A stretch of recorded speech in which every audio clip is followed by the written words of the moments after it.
Awesome. All right, so I'm Branden Dagenais. As many of you know, I'm a junior in high school, and I'm 17 years old.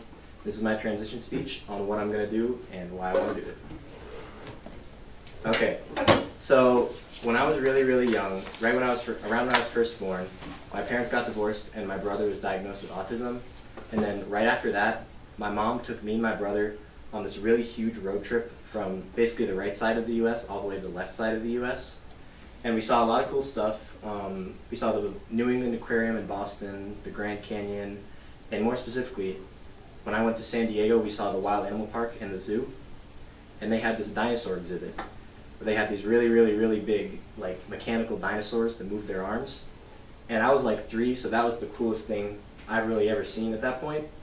So because of that, I decided I knew exactly what I was going to do for like the next 2 or 3 years. I wanted to be a paleontologist. So I did everything I could to sort of pursue that as a 5-year-old. I got the little kits that have the sand and little dinosaur bones. You all use all the tools to dig them out and all this stuff. And I really, really liked dinosaurs, and I thought it would be really, really fun. And then I realized that I was really just sitting in dirt digging plastic bones up. So I decided that after that, I knew exactly what I wanted to do. What I wanted to do is I wanted to be a biologist. Probably for relatively the same reason as a paleontologist, because I really, really liked animals, and I thought they were really cool. But I wasn't ever around any animals personally, because we lived in apartment complexes, so they didn't allow dogs. But because of that, my mom took me and my brother to the zoo pretty much almost every week. So I got to see a lot of really cool animals, and I really, really liked them. So I wanted to be a biologist, and that also set me on an interest in science in general, I guess. And so I really, really wanted to, but then my mom told me that includes bugs, so I didn't want to be a biologist anymore. And then, so that leads into my next career choice of the biggest influence for it was my brother. So my brother was diagnosed with autism when he was around 2.5 years old. He has very, very severe autism. So he's been pretty much living at home with me and my mom taking care of him. And my relationship with my brother has always been kind of I guess awkward, because he's way older than me and he was taller when I was younger. But I acted as more of a role model to him than he did to me. He had all this therapy stuff like speech therapy, occupational therapy, and music and floor-time therapy. And I participated in a lot of that when I was younger because I really liked playing with my brother. And I didn't know I was, but I was kind of helping him with that. And then as I grew older, I started, I guess, when I was younger, I didn't really realize he had autism. My mom told me, but he was pretty much like any normal person to me. But then when I grew older, I'm just going to do that. When I grew older, I started realizing how different he was. And that was also around the time my mom started talking about how, if anyone ever talks to me about some sort of clinical trial for autism, then I should agree to let my brother take part in it. And I didn't really know what that meant, because I was 7 or 8 at the time. But what happened is she told me that they haven't found the gene for autism yet, which is about as complex an explanation as you can give for someone who's an elementary school student. And then after that, I decided that I really, really wanted to be a geneticist, because I thought I could cure my brother's autism, and I thought that'd be really cool. So that got me into my third career choice of really, really wanting to be a geneticist. And then that also sort of spurred my interest in elementary school in science and math. So because of that, I tried to do a lot of science and math extracurriculars. Specifically, I did math team, and I also took part in the MDI Biolab 8th grade summer program that Gloria did of revitalizing the seagrass population.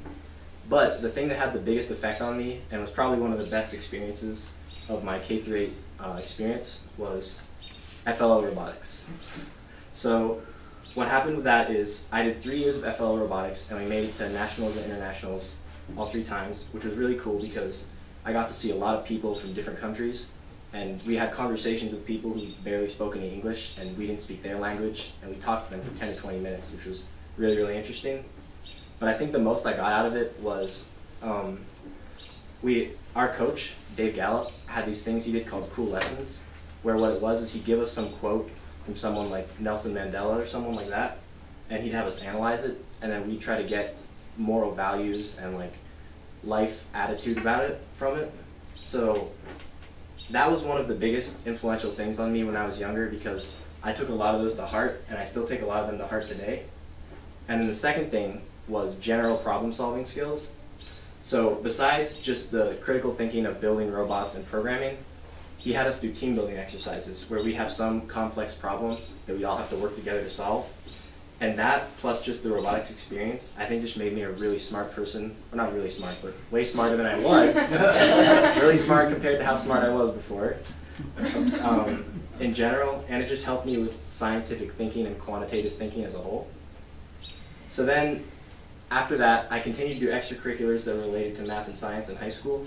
I did math team, and I'm currently doing robotics this year. That's a picture. However, I also did more musical and art extracurriculars, such I did band, I played saxophone for a little bit, and I also took part in chorus. So then, basically what happened is, I knew that I really wanted to do science. My sort of interest in genetics had kind of waned over the last 2 or 3 years of high school, but I really, really wanted to do science or math, because I really, really liked that stuff. So then I was thinking about possible career options for me, and when I was thinking, because science is such a broad subject, when I was thinking about it, I decided I did actually want to be a geneticist, because I recently took a class, computational biology, where we did a lot of reading scientific literature, and we did activities that were basically what the Jackson Lab does. So it was sort of a look into what real science is like, and I really, really liked that. So I decided that I wanted to be a geneticist for sure, which led into my interview with Sue McClatchy. So Sue McClatchy works at the Jackson Lab under Gary Churchill, and she co-taught our computational biology class with him and Megan McCosker. So mostly the kind of questions I asked, I wanted to know just what interested her in science. So she said she really liked it because she really liked the natural world, which was kind of interesting to me because that was also the reason I went into it. I really liked animals. I wanted to be a biologist. You know, my brother's autism interested me in genetics, so we kind of had the same idea going there. And I also wanted to know what was the pros and cons of that in general. And she said that science, specifically what she does, it's subpar pay, it's long hours, and you need a lot of education for it. So you really only want to go into it if you have a true passion for it. So that really made me think. I sat down and I said, do I really want to go into science or genetics as a whole? Because there's not many pros if you don't actually enjoy the work. So then after thinking about it, I decided I did actually want to keep striving for that. So I next thought about what I can do to become a geneticist. So I'm interviewing with Vivek Kumar of the Jackson Lab in about 2 days or so for a possible summer job. And I'm hoping that that can lead into an academic year internship at the Jackson Lab next year. And of course, I'm also trying to take AP and honors classes and keep my grades up. Okay, so then I researched colleges, and I had the goal of finding 3 colleges at least, 1 safety school, 1 middle ground school, and 1 reach school. So my safety school is the University of New Hampshire, located in Durham, New Hampshire. They have a program where you can get a BS in biology or genetics, a master's in genetics, and a doctoral in genetics. The acceptance rate is around 80%, so I'm pretty sure if I applied, I could get in. Next, I did University of Washington, located in Seattle, Washington, where you can get a BS in biology and a master's in genetic epidemiology. And they have an acceptance rate of 45%, so I felt that that was a pretty good middle ground school that I could hope to apply for, but I might not necessarily get in. And then finally, my reach school was Johns Hopkins University, located in Baltimore, Maryland. They have programs you can get a BS in biology, a master's in bioinformatics, and a doctoral in molecular biology and genetics. And they have an acceptance rate of 11%, so I'm basically not getting in, but it'd be pretty cool if I could. Okay, so post-education, I thought about it, and if I were to actually get a degree in genetics and pursue that sort of career, what I would probably end up doing is I'd end up either having a lab like Gary Churchill does at the Jackson Lab, or working under someone who has a lab. So basically just research at somewhere like the Jackson Lab or the MBAD Bio Lab. And then you got your citations, and there you have it.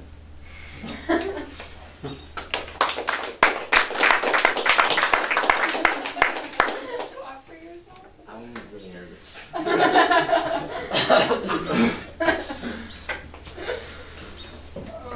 Questions for Branden? Why are you looking at me? What's up, dude? Oh, what was it? Do you remember your favorite cool lesson? My favorite cool lesson? Yeah.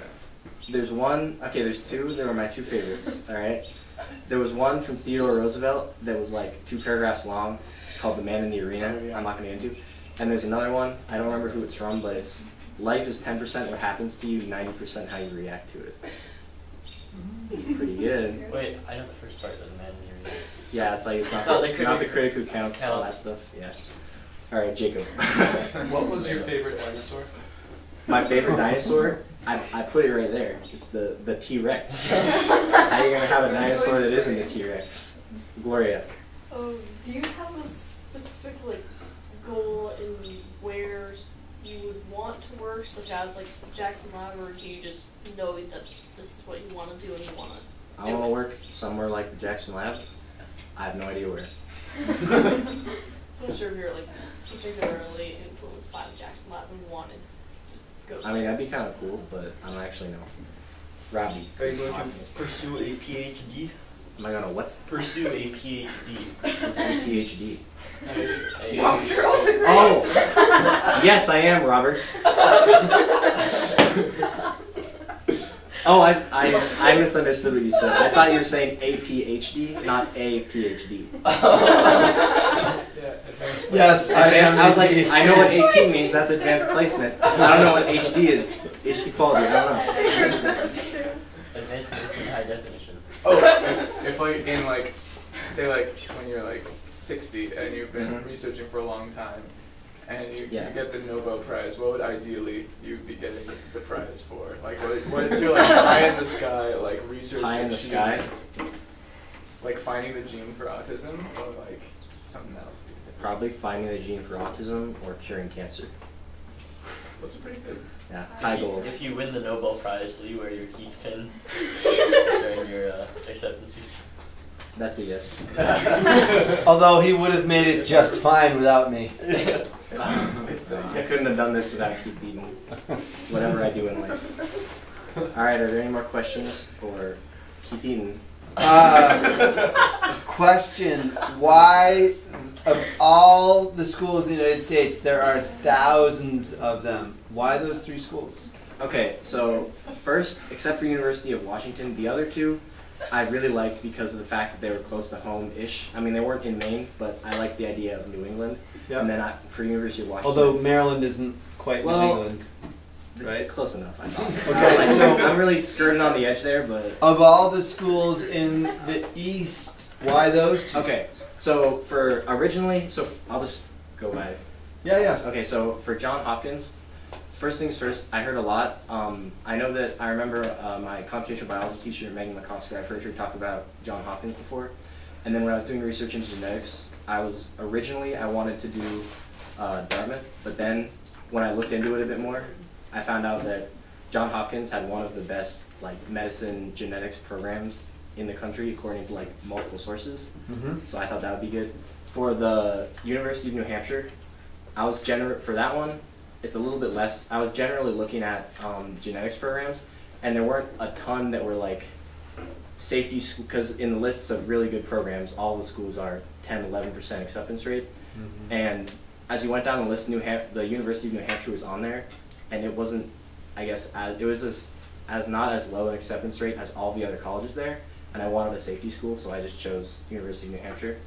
And then for the University of Washington, I chose there because one, they had a really cool looking campus with the pink trees, but then Cherry trees. Yeah. cherry trees.